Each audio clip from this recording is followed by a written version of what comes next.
Good afternoon, students. Welcome to Suno English class.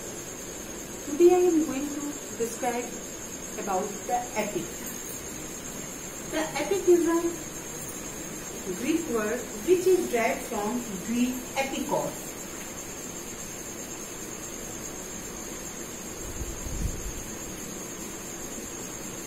Epikos,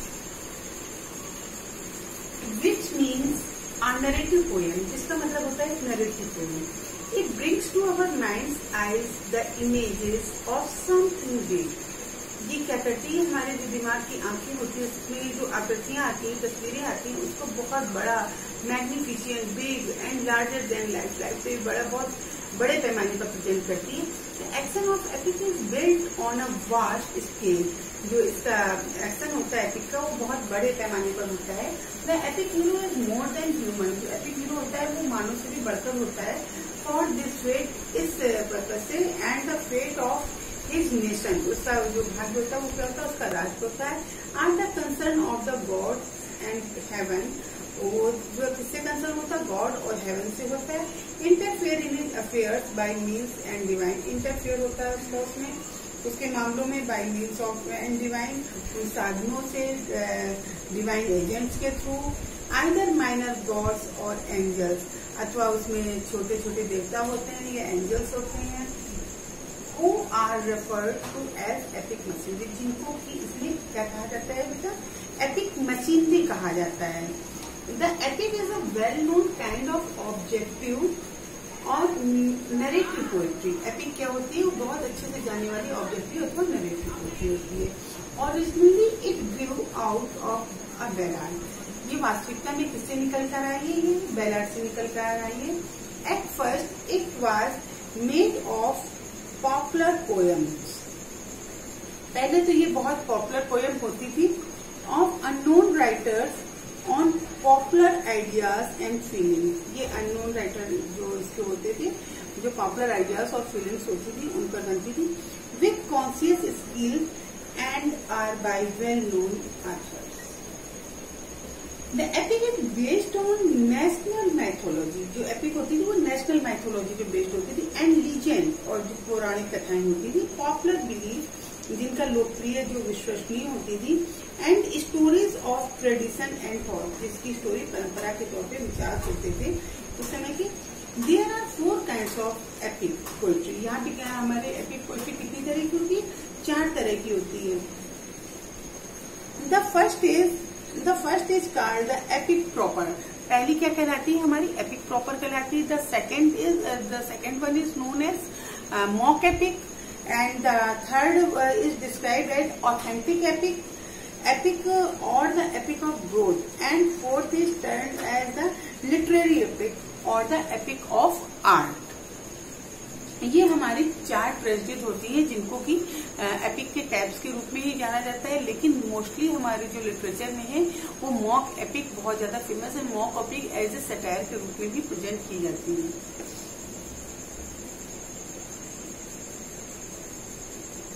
Epic proper includes the last 2 kind also. When a tribal theme is clothed in a poetic style and conventional diction, we get mock epic, which is very well illustrated by Pope's The Rape of Lock, Butler's Hudibras, in which the incongruity resulting from its tribal subject excites laughter. Again, the epic proper is written on a subject in a dignified style. The authentic epic is the epic of growth, for it is made of many top poems, current stories, legends, ballads, and there like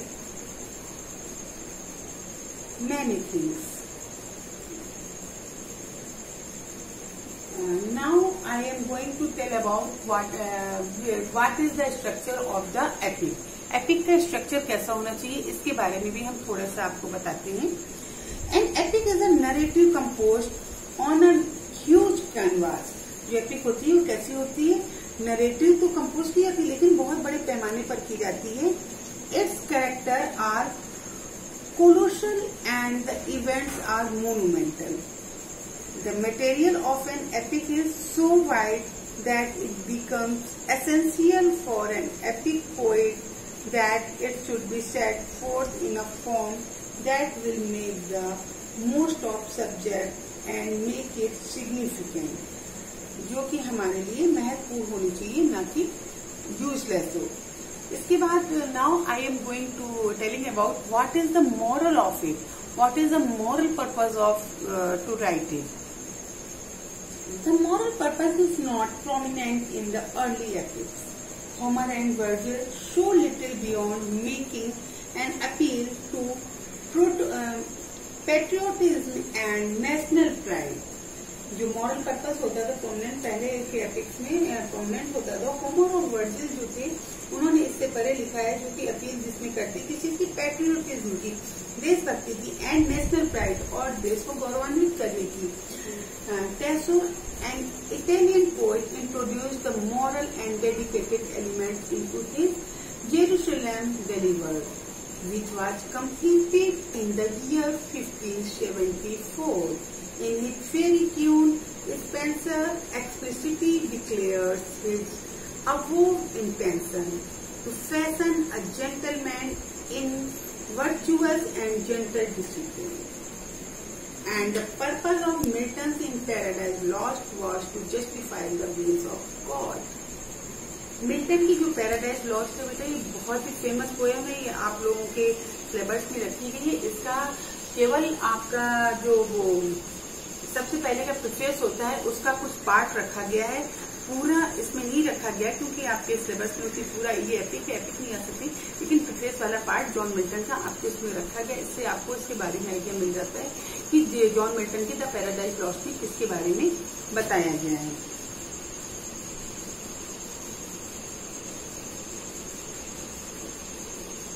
Neither love your life nor hate it, but what thou livest, live well.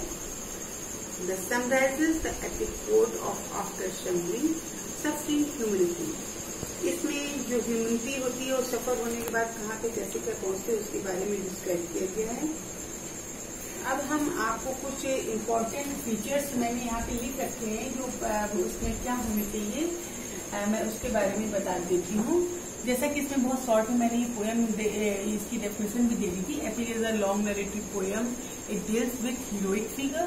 It is written in an elevated style. Elevated में बहुत grand style पर, as perfected by the ancient poet, जो कि ancient poet के द्वारा perfected होती थी. उनकी पर्टिकुलरली इन ग्रीक पोएट जो थे कॉमिक के अनुसार. The epic has a number of distinctive qualities. उसमें डिस्टिंक्टिव क्वालिटीज क्या क्या होनी चाहिए ये मैंने लिखा थी, जरा इन पर भी थोड़ा सा देख लीजिएगा. The plot of the epic is simple and the events are all related to a central action or theme. जो प्लॉट होता था वो एपिक का कैसे होता था, सिंपल होता था, और जो इसके इवेंट्स होते थे वो रिलेटेड होते थे किससे, सेंट्रल एक्शन और थीम से. विच गिव्स यूनिटी, जो कि इसको क्या देते हैं, यूनिटी, एकबद्ध कर देते हैं, अलग अलग सा नहीं लगता है. Thus Homer Iliad focuses in the Trojan War and Milton's Paradise Lost in Fall of Man, जैसा कि इन्होंने दर्शाया है. The subject matter is of a sublime nature. Subject matter कैसे होता था, इसका sublime nature होता था. The poet usually recounts some traditional story in remote. जो ट्रेडिशनल स्टोरी होती थी वो लेते थे, रिमोट हिस्ट्री या फिर हिस्ट्री को लेते थे या फिर मैथोलॉजी को लेते थे, for remove from the trivialities of everyday life, जो हमारे प्रतिदिन जीवन में होता था उससे हटकर होता था. The character are of heroic stature as in tragedy. One character is usually outstanding and the others are subordinate to him. इसमें भी जैसा कि ट्रेजेडी में हमारा होता है, एक कैरेक्टर हीरो मेन होता है, प्रोटोगोनिस्ट होता है, और जो दूसरे कैरेक्टर्स होते हैं वो उसके सबऑर्डिनेट के रूप में कार्य करते हैं, वैसा ही इसमें भी होता है. The style is one of sustained grandeur and Lofty simplicity. बहुत ज्यादा ग्रैंड्योर स्केल पर होती थी और बहुत ही सिंप्लिसिटी लिए होती थी. The poet trying to suit his expression to the great but simple story he feels. The treatment of the subject is objective. The epic is quite different from any other narrative poem. The epic is based on national mythology and legend, popular beliefs and stories, traditions and thought. Now I am going to tell about some of the best epics के बारे में बताने जा रही हूँ. उनके कुछ नाम है, मैं आपको यहाँ पे बता दे रही हूँ.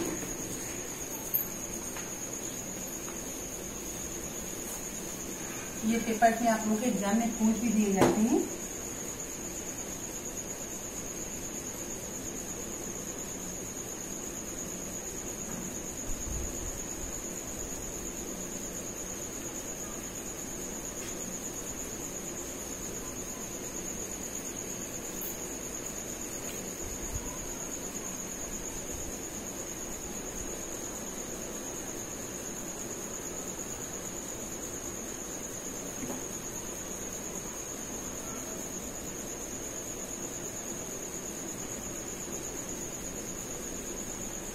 किसने लिखी थी? लिखी थी पोप ने, अलेक्जेंडर पोप ने. ठीक है. आपकी सेकंड है खडीगर, HUDIBRAS.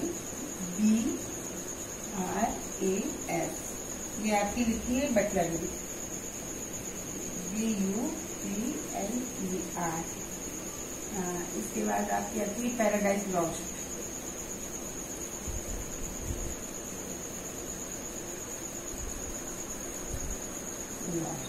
ये आती थी जॉन मिल्टन ने. बहुत ही पॉपुलर और बहुत फेमस एपिक है ये. इसके बाद आती है आपकी डिवाइन कॉमेडी.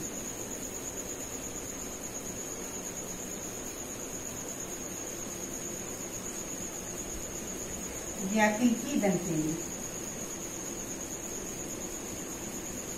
इसके बाद आता है एनीड.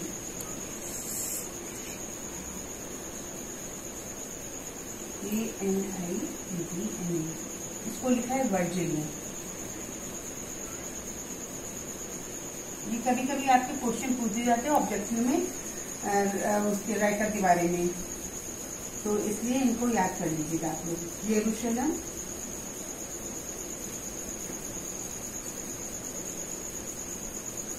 डिलीवर्ड.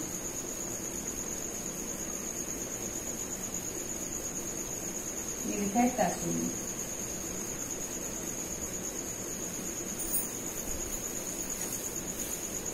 ये आपकी 6 इम्पोर्टेंट जो थी वो मैंने आपको बता दी. ये इनके बारे में पूछा जाता है, इनके राइटर के बारे में, इनके ऑथर के बारे में. ये ट्रेजेस किसने लिखी है. ये था आपका एपिक जो मैंने आपको शॉर्ट में समझा दिया है. इसके बाद नेक्स्ट लेक्चर में हम आपको बैलेट के बारे में बताएंगे. Okay, thank you.